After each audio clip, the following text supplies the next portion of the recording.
If you're following the news or checking your 401k, you probably noticed something strange in the air.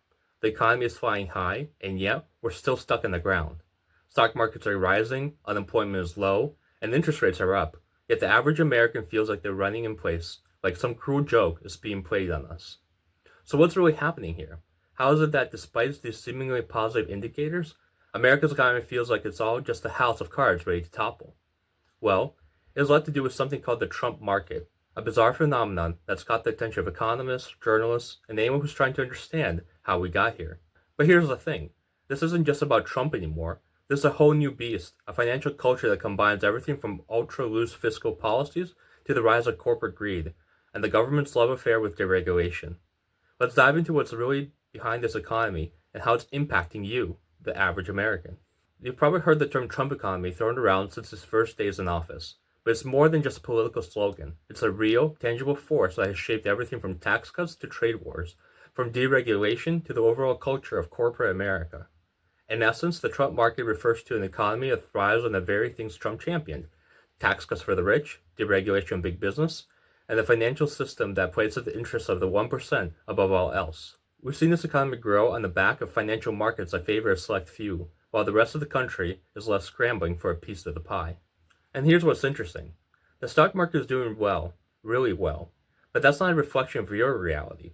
For the rich, the Trumpian market has been a buffet. The stock market has surged, billionaire fortunes have exploded, and corporate profits have soared. Meanwhile, wages for the average worker have barely budged, and job security feels like a fairy tale. Here's the problem. We've created a system where corporations get all the benefits, and the rest of us are living just waiting for crumbs. While Wall Street is thriving, working class Americans are stuck with the same problems they've had for years: stagnant wages, rising healthcare costs, and skyrocketing housing prices. This isn't some sort of fluke, it's by design. The Trump administration and the financial policies that came with it were all about giving free pass to corporations and the wealthiest of Americans.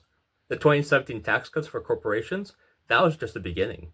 Big companies got fat off the government generosity while your paycheck got thinner. Think about it. Tax cuts for corporations didn't lead to more jobs for you.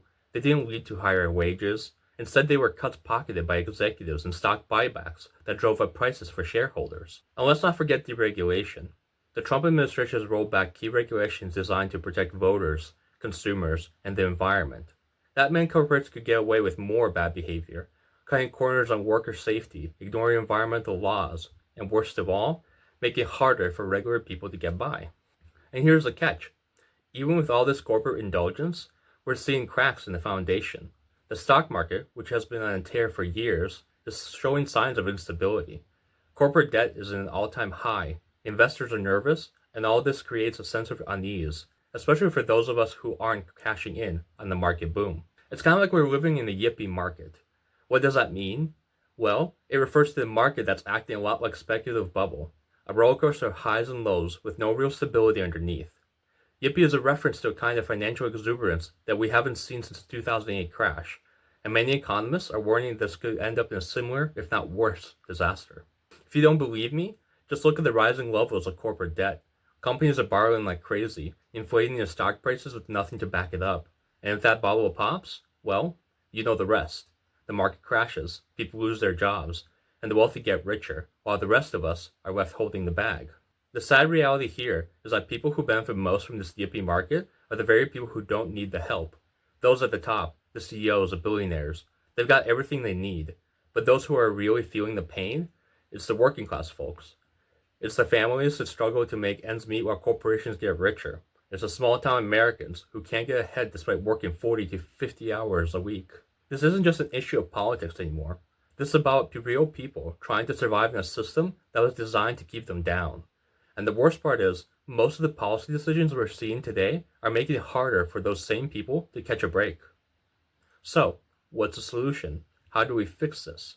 Well, the first step is realizing that this system, as it stands, isn't sustainable. If we continue to prop up corporations with tax cuts, deregulation, and corporate welfare, we're only going to dig ourselves deeper and deeper into a hole. The economy needs to start working for everyone, not just the 1%. We need policies that create jobs that pay livable wages. We need a healthcare system that doesn't bankrupt people when they get sick. We need protections for workers, for consumers, and for the environment. And most importantly, We need an economy that's built on sustainability, not on speculation and reckless financial practices. Until then, the Trump market will continue to rise for a select few, while the rest of us are left hoping we're not the ones who get crushed when the bubble bursts. Look, the truth is, this isn't just about politics or personalities. It's about the direction our economy is headed. And unless we start pushing for real structural change, things will only get worse. The economy isn't some magic trick where a rising stock market makes everyone rich. It's a complex web, and right now, that web is tangled up in greed, inequality, and short-term thinking. So as you look at your investment accounts, your paycheck, or your retirement plans, ask yourself who this economy is really working for, and how long can it keep up the charade? So what do you think? Is the economy created for the wealthy, and only the rich are getting benefits from this Trumpian economy? Or are you yourself seeing some positive upticks in your own financial profile? That is, if you have one. Please subscribe, like, and leave a comment below. Let me know your thoughts. And always remember, progress isn't radical.